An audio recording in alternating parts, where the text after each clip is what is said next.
안녕하세요. 캐나다의 굳은살입니다. 지난 영상에서 제가 OINP 영주권 마지막 단계에서 무너졌다고 말씀드렸었죠. PR 초대장인 ITA까지 받고도 워크 퍼밋이 끝나면서 노미네이션을 진행하지 못했었잖아요. 그런데 얼마 전 제가 진행했던 그 패스에 엄청난 변화가 생겼습니다. 2026년 6월 온타리오가 기존 스트림을 전부 없애고 완전히 새로 짰거든요. 제가 지원했던 인디맨드 스킬스 스트림 이제 사라졌습니다. 그래서 오늘은 저처럼 이 변화에 영향받고 있는 분들을 위해 지금까지 발표된 내용을 저와 같이 한번 확인하고 정리해 볼까 합니다. 특히 제가 무너졌던 그 지점, 월크 퍼밋 문제가 과연 새 제도에 어떻게 적용이 될 수 있을지 고민해 보는 것도 오늘의 핵심 중에 하나입니다. 시작 전에 제가 말씀을 드리고 싶은 게 이건 저의 경험과 여러 조사의 기록이지 이민 자문은 아니에요. 본인의 상황에 맞도록 설계하고 그에 맞도록 준비하는 건 꼭 이민 컨설턴트와 확인해 주시기 바랍니다.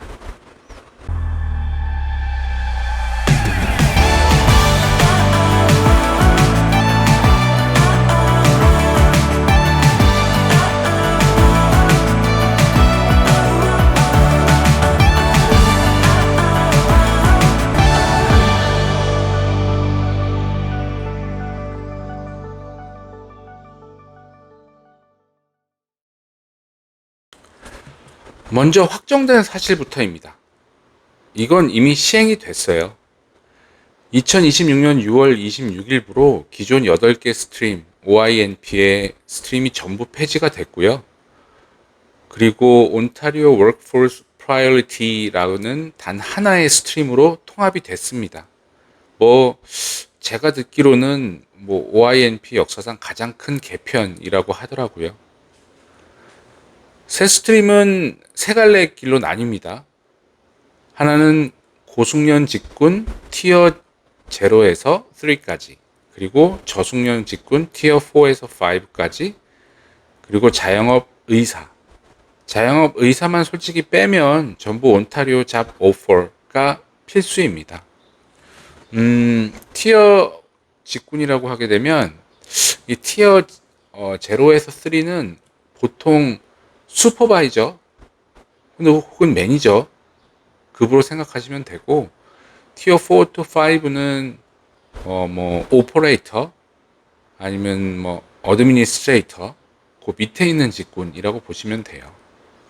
그리고 여기서 중요한 게 기존 EOI 시스템은 닫혔고 초청 못 받은 기존 EOI는 자동으로 철회되도록 되어져 있습니다. 그래서 저처럼 옛날 스트림에 있던 사람은 새 시스템이 열리면 처음부터 다시 등록을 해야 돼요. 여기서 잠시만 PR 프로세스, 간단 프로세스 보고 가실게요. 먼저 제가 말씀을 드렸다시피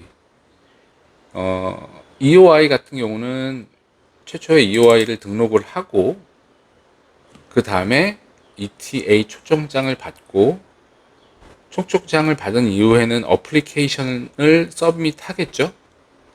그래서 정부에서 그 어플리케이션을 확인한 다음에 노미네이션, 즉 정부가 승인해주는 단계가 있다고 보시면 돼요.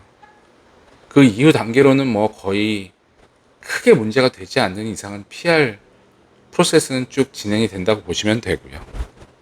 제가 이걸 말씀드린 게 EOI가 어느 단계인지를 설명하기 위해서 잠깐 보여드린 거고요. 새 EOI 시스템은 올 여름 후반에 열릴 예정인데 정확한 날짜랑 세부 절차는 아직 발표가 안 됐습니다. 이건 좀 지켜봐야 돼요. 그리고 전체적인 방향을 보면 온타리오에서의 실제 취업 경험과 잡 오퍼를 훨씬 더 중시한다. 그리고 영어와 학력 기준이 올라갔습니다. 근데 이게 올라갔다고는 하는데 학력 기준은 맞아요. 학력 기준 같은 경우는 디플로마, 컬리지에서 2년제를 졸업한 어떤 디플로마가 있어야지 티어 0에서 3까지 지원이 가능하고, 티어 4, 5는 학교 고등학교 졸업 정도 되는 것 같습니다. 근데 영어는 올라간 건 아닌 것 같고요. 제가 봤을 때 과거에는 영어 점수가 필수가 아니었던 스트림들이 있었는데 이젠 무조건 다 필요하게 됐다고 얘기하는 게 더 정확할 것 같습니다. 한마디로 이미 온타리오에서 일하고 있는 사람을 더 우대한다라는 쪽으로 갔어요. 자, 그럼 여기서 제 얘기를 한번 해보도록 할게요. 왜 제가 실패를 했는지 알아야 새 제도가 어떤 의미인지가 보이거든요. 제가 앞단에서도 잠깐 설명을 드렸지만, 혹은 전 영상에서 자세히 설명을 드렸지만, 많은 분들이 오해하는 게 있어요. 월크 퍼밋 없으면 이민 신청 자체가 안 되는 줄 아세요? 뭐 그런 건 꼭 아닙니다. 모르셨죠? 돼요. 월크 퍼밋이 없어도 EOI 등록하고 ITA 받는 것까지는 아무 문제 없습니다. 즉 회사에서 잡 오퍼만 유지를 시켜준다고 하면 뭐 등록하는 거 그리고 ITA 받는 거 아무 상관없어요. 그리고 이건 이민법적으로도 아무 문제 없습니다. 저도 실제로 ITA까지 갔었고요. 그런데 진짜 관문이 사실 그 다음이에요. 고용주 포탈의 검증이죠. 이게 뭐냐 하면 회사가 이 사람을 합법적으로 일하게 하기 위해 필요한 걸 제대로 갖췄는지를 증명하는 단계입니다. 즉 회사가 증명을 해야 되는 거예요. 규정을 보면 원래 회사가 캐네디언을 못 구해서 외국인을 뽑는다는 걸 증명해라. 그런 경우에 두 가지 경우, 제가 이제 앞으로 말씀을 드릴 두 가지 경우에선 이걸 면제를 해줘요. 어떤 때냐? 회사에서 일하고 있는 PR 지원자가 이미 유효한 워크 퍼밋을 갖고 있거나, 또는 회사가 해당 지원자를 위한 포지티브 LMI를 갖고 있거나, 그러면 캐나디언을 못 구해서 외국인을 뽑는다는 증명을 하지 않아도 된다는 거예요. 근데 재밌는 건 포지티브 LMI 자체가 캐네디언을 못 구해서 외국인을 뽑는다는 걸 증명했다라는 거기 때문에 좀 어불성설이 좀 있죠. 규정이 약간 그렇습니다. 하여튼 제 경우가 딱 여기서 걸렸죠. 워크 퍼밋이 만료가 됐으니 첫 번째로 면제가 안 됐고, 그러니 포탈이 LMI를 요구를 했고, 회사는 LMI를 진행할 수 없었고, 왜 진행할 수 없었는지는 제 지난 영상을 참조해 주시면 되겠고요. 그래서 저는 그 자리에서 멈춘 거죠. 결국 이 제도는 신청자가 지금 합법적으로 일하고 있는 상태를 전제로 설계되어 있는 거예요. 그게 제가 배운 뼈아픈 교훈이죠. 저도 그랬습니다. 뭐가 그랬냐면 이런 생각을 좀 했었어요. 그래서 워크 퍼밋이 없으면 새로 받으면 되잖아. 워크 퍼밋을 받을 수 있는 경로가 여러 개가 있던데. 그런데 여기도 함정이 있어요. 워크 퍼밋이 없는 사람을 위한 구체적인 몇 가지 안을 제가 알고 있었거든요. BWOP, 즉 Bridging Work Permit이나 LMIA 면제 워크 퍼밋이라는 게 있어요. 그런데 이 BWOP, 즉 Bridging Work Permit은 PR 신청을 하고 나서 나 PR 신청을 했어요 라는 AOR, 즉 접수증을 받은 상태에서만 진행이 가능합니다. PR을 신청하려면 노미네이션이 먼저 돼야 돼요. LMI 면제 워크 퍼밋도 마찬가지예요. 이것도 노미네이션이 됐다라는 정보와 주정부 서포트 레터가 있어야 신청을 할 수가 있게 되어져 있어요. 이 LMI 면제 워크 퍼밋은 우리가 클로즈드 워크 퍼밋이라고도 보통 부릅니다. 뭐 클로즈드 워크 퍼밋이 꼭 이건 아닌데, 이것만 있는 건 아니지만 그 클로즈드 워크 퍼밋, 즉 그 회사에서만 일을 해야지 주는 워크 퍼밋이에요. 한 회사. 오픈 워크 퍼밋은 내가 회사를 지정 안 하고 어떤 회사이든지 일을 할 수가 있는 워크 퍼밋입니다. 그래서 LMI 면제 워크 퍼밋 같은 경우는 클로즈드 워크 퍼밋이라고 이해를 하시면 될 것 같아요. 근데 말씀드렸다시피 이 LMI 면제 워크퍼밋도 노미네이션이 만료되거나 중지가 되면 더 이상 처리가 안 됩니다. 아무리 주정부 서포트 레터가 있다고 해도. 이거 제가 이미지 하나 띄울게요. 이게 함정이에요. 프로세스가 좀 이상해요. 제가 느끼기에는. 뭐 워크 퍼밋이 없어서 노미네이션을 못 받는데 그 노미네이션이 없으면 워크 퍼밋을 받을 수 있는 구제책도 못 써요. 이게 뭐 닭이 먼저냐 달걀이 먼저냐 같은 순환 구조에 빠지게 되는 거죠. 그래서 결론은 하나입니다. 이 순환을 끊는 열쇠가 처음부터 워크 퍼밋을 유지하거나 혹은 연장을 하거나, 제가 놓쳤던 게 바로 이거지요. 여기까지가 제도의 구조적인 함정이었어요. 그런데 저를 가장 답답하게 했던 건 따로 있었습니다. 바로 그 타이밍의 싸움이었어요. 아까 또 저번에도 얘기했지만 PR은 뭐 하늘에서 내려주는 것이다. 그게 타이밍이 맞아야 된다는 얘기거든요. 제 과정으로 다시 돌아가 볼게요. EOI를 등록하고 ITA를 받고 노미네이션까지 갔었어야 되는데 가지 못했죠. 이 사이에서 가장 중요한 선발 발표가 언제 나오는지는 전적으로 주정부에 달려 있어요. 신청자가 아무리 준비가 되어 있어도, 즉 아무리 EOI를 등록해서 완료를 시켜놓고 있어도 주정부가 선발을 안 하면 아무런 일이 일어나지 않습니다. 생각해 보세요. 서류도 자격도 잡오포도 다 준비해 놨는데, 그런데 딱 하나, 선발이 언제 나오느냐, 이거 뭐 제가 어떻게 할 수가 없습니다. 그리고 문제는 이거예요. 그 선발 발표가 경우에 따라서는, 저 같은 경우도 그랬어요. 거의 1년 반 동안 선발이 안 됐습니다. 그 사이에 워크 퍼밋은 만료돼 버렸고요. 결국 저는 모든 걸 다 놓치고 이 타이밍 하나 때문에 탈락한 거죠. 뭐 제 잘못으로 떨어졌다기보단 기다리다가 자격 자체가 사라진 거예요. 그래서 저는 이런 생각이 좀 듭니다. EOI를 등록하는 그 시점에 이미 자격이 검증이 됐다면 워크 퍼밋이 만료되더라도 일정 기간, 뭐 예를 들어서 6개월 정도 유예 기간 정도는 주는 게 합리적이지 않을까 하고요. 이렇게 EOI를 등록해 놓고 ITA를 쫙 하고 보냈는데, ITA를 보냈다는 의미는 내 조건이 만족되어진다라는 거였을 거겠죠. 근데 다시 어플리케이션을 EOI 때 했던 어플리케이션을 다시 제출을 하고 또 검증을 합니다. 2번 일을 하는 거죠. 이민국 입장에서 보면. 뭐 왜 그렇게 하는지 잘 모르겠어요. EOI 등록할 때 확인하고 발표 때까지 기다려 했다가 워크퍼밋 만료되면 우리가 이 정도 유예기간 줄 테니까 그때까지 선발 안 되면 우리도 어쩔 수 없어. 이해하죠. 그렇게 하면. 선발이 많이 늦어지진 않아도 준비된 사람들은 억울하게 탈락하진 않을 테니까요. 물론 제도를 이렇게 설계한 데는 나름의 이유가 있을 거예요.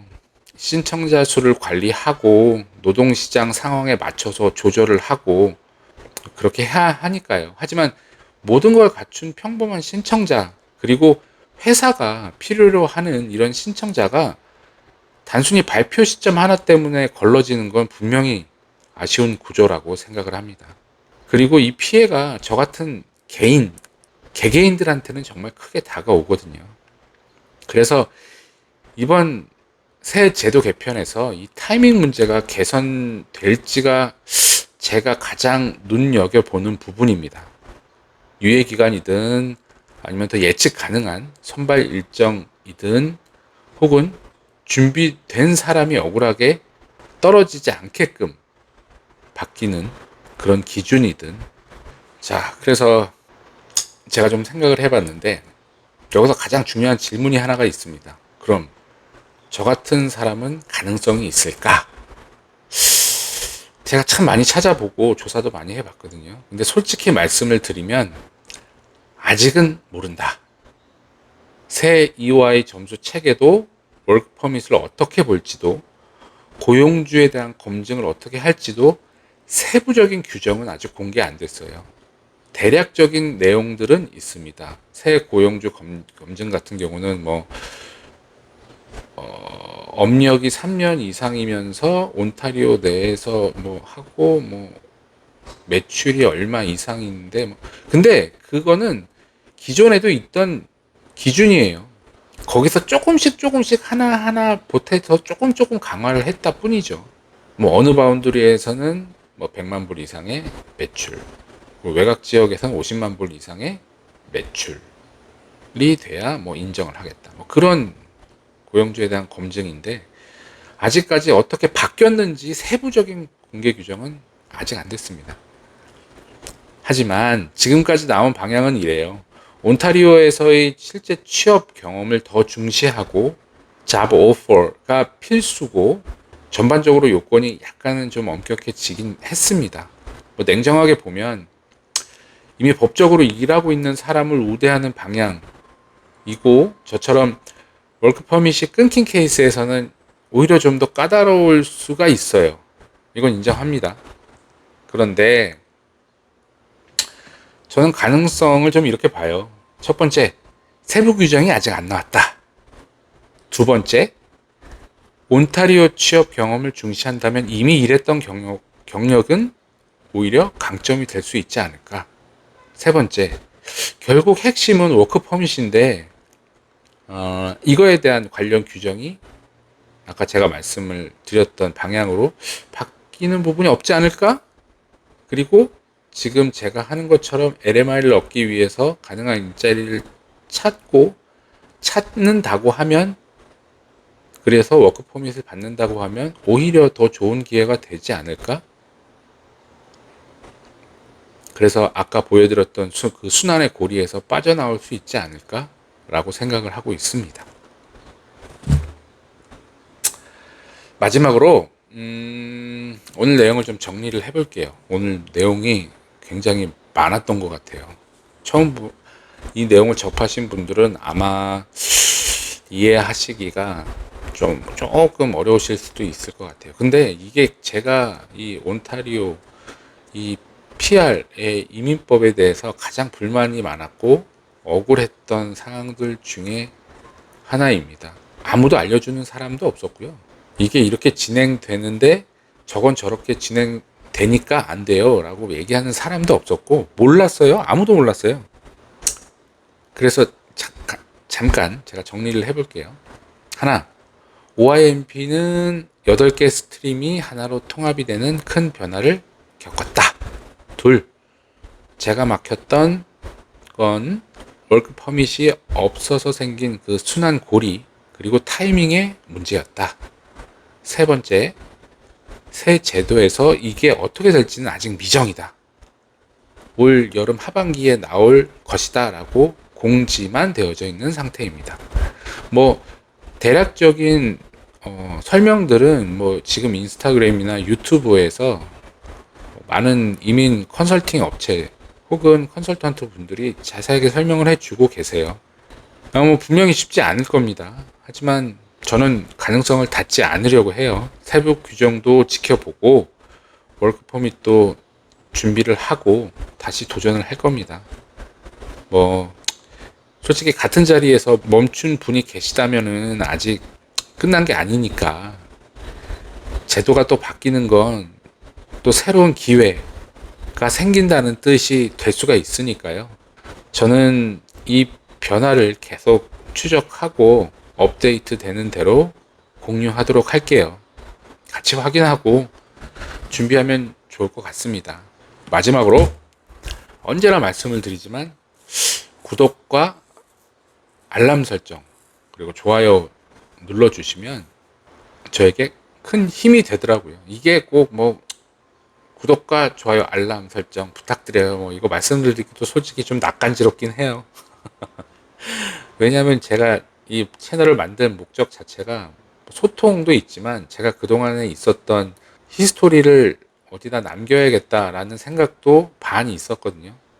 그런데 이제 많은 분들이 봐주시는 거 보고 그래도 정리하길 잘했다라는 생각이 들어서 요즘은 좀 감사하게 생각하고 있죠. 그래서 이제 또 다른 새 소식이 나올 때 또 정리하고 올리도록 하겠습니다. 이상은 굳은살이었습니다.